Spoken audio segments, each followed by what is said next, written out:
terrible.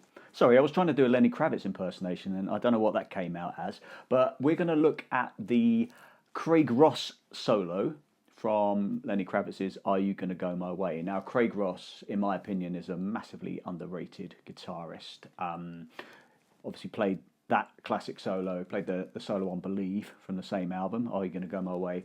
And he's just got really, really good phrasing. Presence-wise on stage, he's kind of somewhere between Mark Bolan and Jimmy Page, but there's a lot of kind of Jimmy Page in his playing, a lot of Hendrix, just a real kind of blues-inspired classic rock. And when I learned this solo at a very young age, I stole so many licks from it. And it was only upon kind of going back and I just dropped my pick. It was only on going back and revisiting the solo that I realised how much vocabulary I took from this. And this is why it's important to learn repertoire. This is why it's important to learn solos.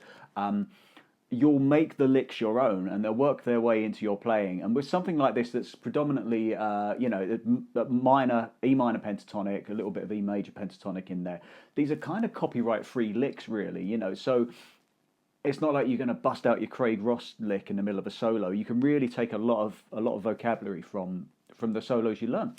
And I think this is an essential one, really. It's a real kind of rite of passage. My pick's just totally gone. Found my pick, covered in dog hair. Thanks, bouncer. We're going to get right into it, and we're going to break it down note for note. Nothing really clever going on harmonically, just really good phrasing. It's in E minor pentatonic, predominantly, with a slight kind of flirtation with E major pentatonic. Before we get into it, please do hit like and subscribe. As I say, it will really help to grow the channel. I know a lot of people say that on YouTube, but it really will help me to make more of these kinds of videos. If you want to check out my free course, it should be in the description below. It's called Blues Rock Phrasing for Electric Guitar, and it's 100% free. So let's get into the solo. Now, it's important to know what's going on underneath, and we've just got this kind of 3, 4, and...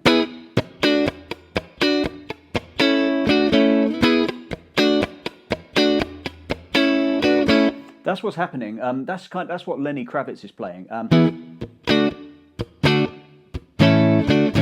It's basically based on E, D, and A. That's a classic, typical kind of, that comes up in a lot of kind of classic rock tracks, that chord progression, and that actually implies Mixolydian. Now, without getting too much into the harmony, this is all covered actually in my free course about the marriage between major and minor pentatonic scales and when to use them. But this kind of means that if you're a kind of rootsy blues rock player, you can play either E major pentatonic or E minor pentatonic over this. There are other scales as well that you can use, but if you want to kind of sound kind of blues rocky, those are your two choices, and that's exactly what Craig Ross does in this solo. So we start out with, we're kind of in position 1 and position 5 of the E minor pentatonic scale, and it goes straight in with this 1, 2, 3, 4. So we're going 12 to 14. He actually picks both those notes. And then that's 12 hammer on to 14 on the G, and then 12 on the G again. And you want to give that note, that's the minor third, that G note, a slight ascent. He kind of, he puts a little bit of an upward bend on it, kind of pushing it towards the major third, just to kind of get into that blues tonality. So that's the first lick. And then we've got, that's where we kind of move into position 4.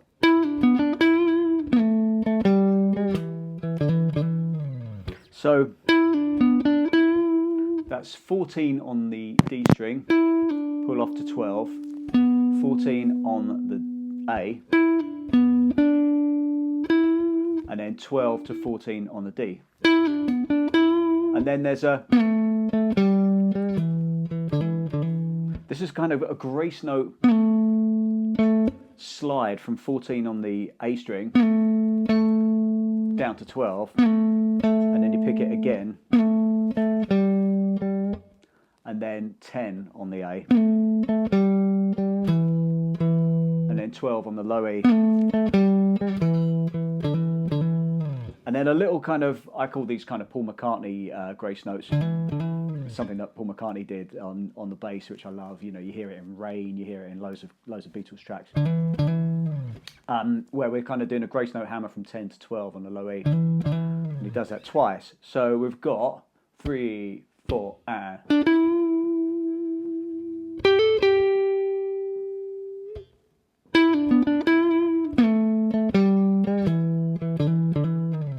That's the first couple of phrases. Now, before you message saying, you're playing it in the wrong position, I did try to play it in this position. I tried to play it in this position and like that, but none of them worked, to be honest. But I've seen people play it like this.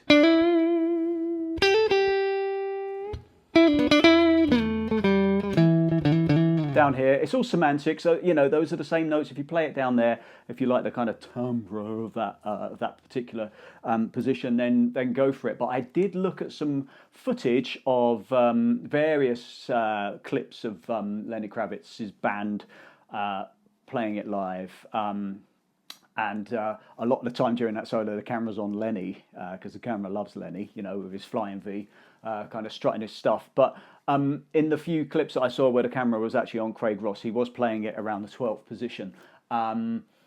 So whether he played it that way in the studio, I don't know. But as long as you're playing the right notes, that's the important thing. And some of the versions I checked out, the guitar was tuned down half a step as well. But the studio version is in concert pitch, standard tuning, A440, whatever you want to call it. So the next part, that's where we have our brief flirtation with the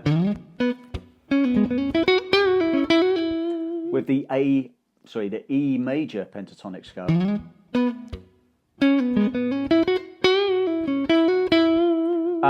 So you know, if you played position 1 of the E minor pentatonic scale, if you move that down 3 frets and use exactly the same framework, that's actually E major pentatonic, and he kind of jumps into that. It's very kind of Jimmy Page type thing to do, and it's really nice. He kind of goes, kind of almost, you know, kind of prepares you for it with these 2 little staccato notes, and that's 11 on the A and 9 on the D, and then we've got this.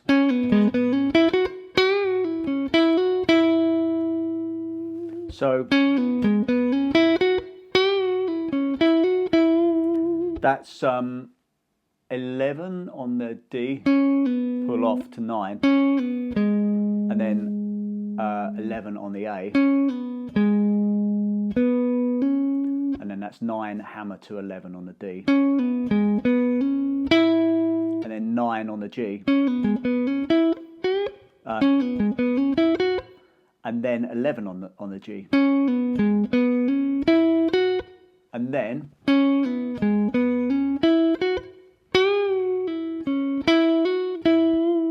typical kind of blues rock lick. So we're taking 11 on the G and we're bending it up whole step, letting it drop, pulling off to 9, and then 11 on the D, and then that's 9 hammer to 11, pull off, pick 9 again on the G. So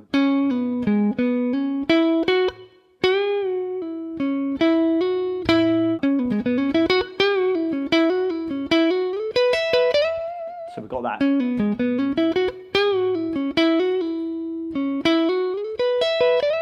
So the next part of that lick, it's a kind of transitional lick where we kind of move from the E major pentatonic to the E minor pentatonic.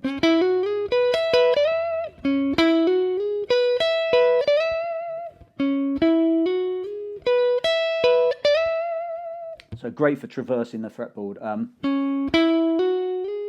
So this part is still E major pentatonic, so that's 11 on the D, 9 on the G, hammer on to 11 on the G, slide up to 13 on the G,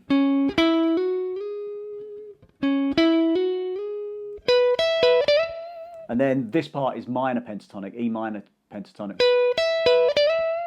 So that's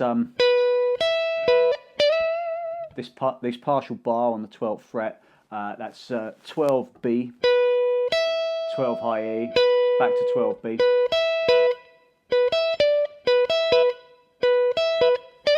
And then a grace note slide from 15 on the B string up to 17 on the B.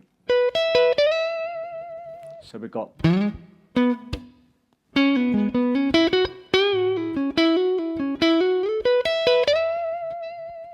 When we get there,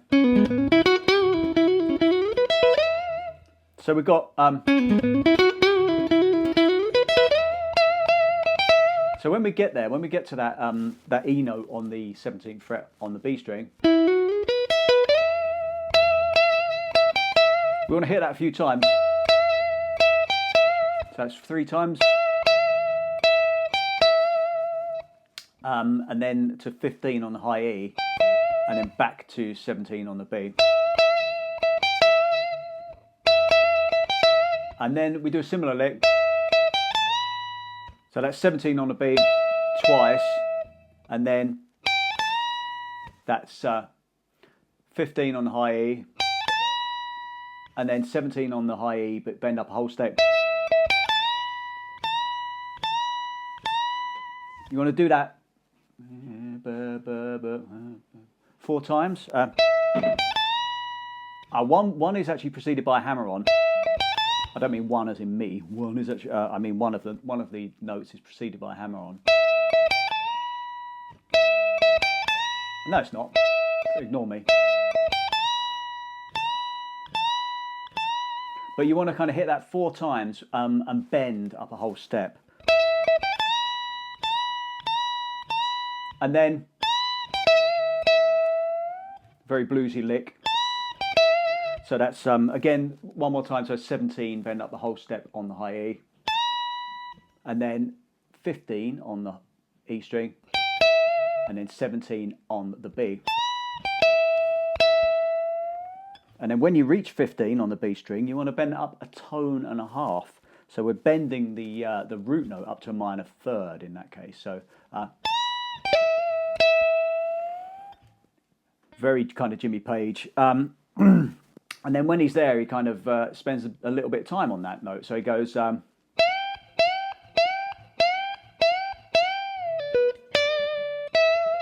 you want to kind of hit that bend, keep kind of readdressing that bend a few times. 6 times. And on the 6th time, we're bending, releasing, and then pulling off to 15. And then that's 16 on the G, and then 15 to 17 on the B. So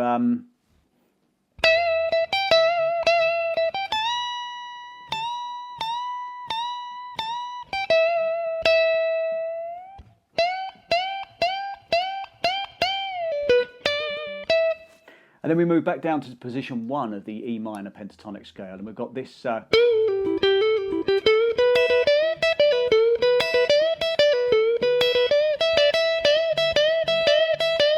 which is probably my favourite lick in the solo, because it syncopates. It's kind of like a displaced rhythm. Really, really cool how he kind of, kind of syncopates across the beat. But it's kind of preceded by this lick, another kind of blues lick. So that's 14 on the G, release it, pull off to 12.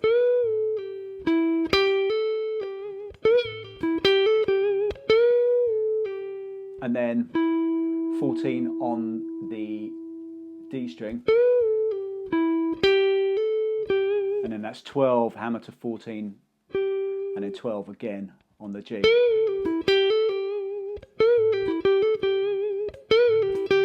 Might be a pull off, might be picked. probably a pull off. Yeah, pull off. And then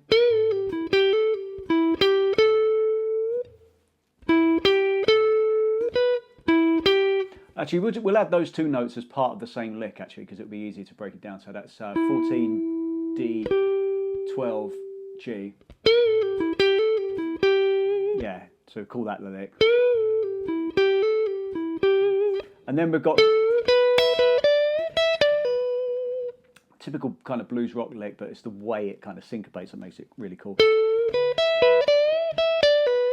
So you probably have to bend with your second finger just to free up your third finger for the next bend. That's what I would do. So we're bending up a whole step on 14 on the G. This partial bar on 12 on the B and the high E string. So 12 B, 12 high E, 12 B again. And then you want to bend 15, sorry, on the B string. Up a whole step. Or send it on its way at least.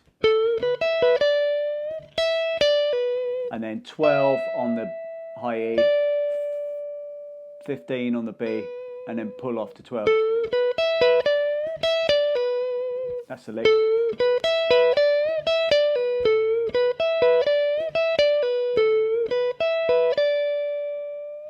So he does that again, but because it's an uneven number of notes, it's going to kind of land on a different beat, or it's going to land on a different subdivision of the bar. So we've got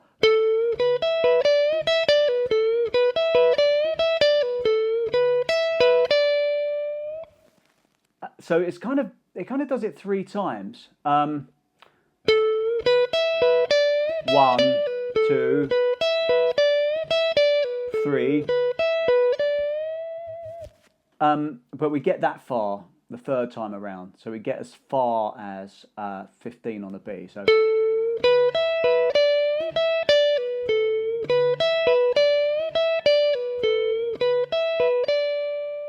and then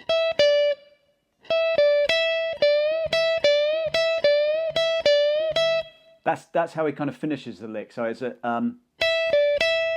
so that's 12 on the high E, 15 on the B, back to 12 on the high E, and then that's,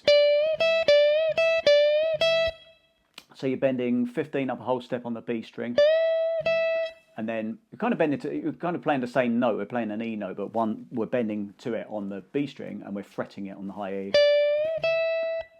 So that'd be 15, bend up a whole step on the B string, and then 12 on the high E. And so does that 4 times.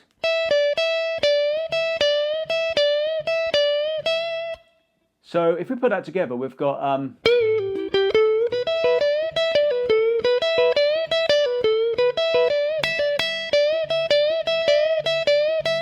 and then we've got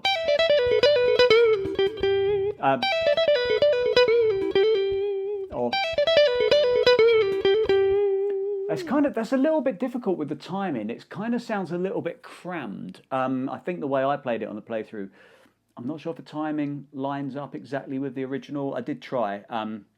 It's another one. I was speaking in a previous video about drift. You know, you learn these solos note for note, and then you kind of develop your own way of playing them, and it kind of drifts a little bit from the original. I did actually have to go back and revisit the original solo in order to transcribe this a little bit more accurately, because I found that I was doing my own thing a little bit too much, which is fine if you're playing this in a cover band. But if you were, I don't know, playing Craig Ross in a Lenny Kravitz tribute act, you might want to, put a little bit more attention to detail in. But we've got this. That's the final lick. Kind of 16th note thing. So what we've got there, it's all in position 1 of the E minor pentatonic scale. We've got 15, pull off to 12. Yeah. So 15, pull off to 12 on the high E. And then 15 on the B to 12 on the high E. 15 on the B, and then pull off to 12 on the B. I mean, it's that, if you know that lick, that triplet lick, that pentatonic sequence where you descend by 3 notes and go back 1, it's that. So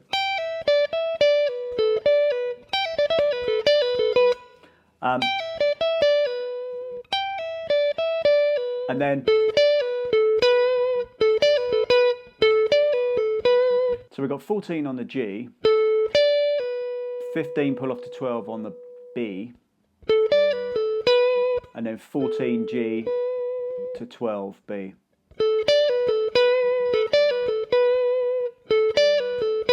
If you see me close my eyes, it's because I really don't think in fret numbers, I do think in intervals. So, you know, if I call out the wrong fret number, I will correct it on the screen, but I don't think, oh, that's fret number 5 or whatever.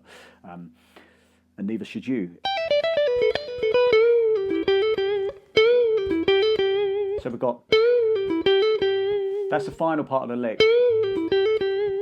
So that's 14 on the G, bend up the whole step, release it, pull off to 12, and then 14 on the D, and then 12, hammer to 14, back to 12 on the G string. So if I'm going too fast, then don't forget that YouTube does have a slow down function, so you can play this at half speed if you like. That's the final lick. So it's a great one, loads of vocabulary that you can throw in. Let's just play it slowly if we can. 1, 2, 3, 4, and cleanly.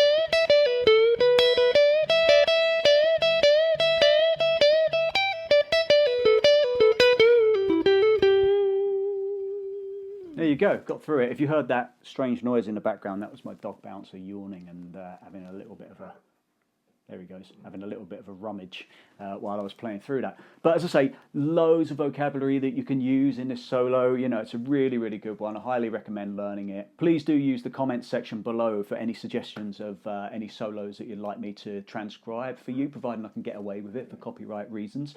If you want to improve your phrasing, then do check out my free blues rock phrasing course, description below, and please do hit like and subscribe for more of this content. Cheers, I'll see you on the next video. Bye.